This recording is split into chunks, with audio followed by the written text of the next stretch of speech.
दोस्तों जिस black tape का इस्तेमाल इलेक्ट्रीशियन लोग तार जोड़ने में करते हैं, क्या आपको पता है इसे फैक्ट्री में कैसे बनाया जाता है? वेल, सबसे पहले पीवीसी की चादर ली जाती है, फिर इस चादर को मशीन में सेट किया जाता है और पुराने पीवीसी रोल से टेप की मदद से जोड़ दिया जाता है। अब मशीन को चालू कर देते हैं। मशीन के जरिए इस पीवीसी चादर पर ग्लू लगाया जाता है। ये ग्लू खास होता है क्योंकि सूखने के बाद ये हमेशा चिपचिपा होता है, लेकिन अभी ये गीला होता है, इसलिए इसे फैंस की मदद से सुखाया जाता है। सूखने के बाद इस चादर को लकड़ी के सांचे में और बड़े बड़े रोल तैयार किए जाते हैं। फिर इन रोल्स को काटने वाली मशीन में डाला जाता है, जहां से बराबर आकार की टेप्स निकलती हैं। इसके बाद हर टेप को पैक किया जाता है, उस पर ब्रांड का स्टिकर लगाया जाता है और सीधा मार्केट में भेज दिया जाता है।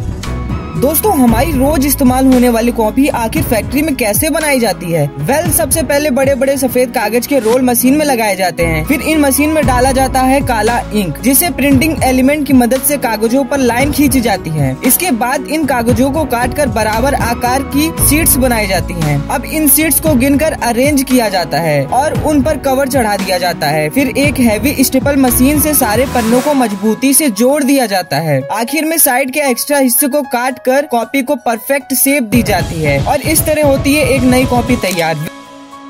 दोस्तों क्या आप जानते हैं जिस बॉल से हम बचपन में खेला करते थे उसे फैक्ट्री में किस तरीके से बनाया जाता है? वेल, सबसे पहले रबड़ को मशीन में डालकर उसमें कुछ केमिकल मिलाए जाते हैं ताकि रबड़ स्ट्रॉन्ग और फ्लेक्सिबल बन सके। फिर उसे घुमाकर रबड़ की मोटी शीट तैयार की जाती है। इसके बाद इन शीट को काटकर बॉल जितने छोटे छोटे टुकड़े तैयार किए जाते हैं। इन टुकड़ों को मोल्ड में डालकर आधे समोसे जैसे शेप में बदल दिया जाता है। अब इन दोनों हिस्सों को जोड़कर हॉलो बॉल बनाई जाती है। ऊपर से रबड़ की पट्टी लपेटी जाती है और पाउडर डालकर उसे स्मूथ किया जाता है। आखिर में इन बॉल्स को बड़ी मशीन में हाई प्रेशर और हीट से प्रेस किया जाता है। यहीं पर रबड़ पूरी तरह सेट होकर एक परफेक्ट बाउंसी बॉल में बदल जाता है। फिर इन्हें पॉलिश करके क्वालिटी टेस्ट किया जाता है और सीधा मार्केट में भेज दिया जाता है।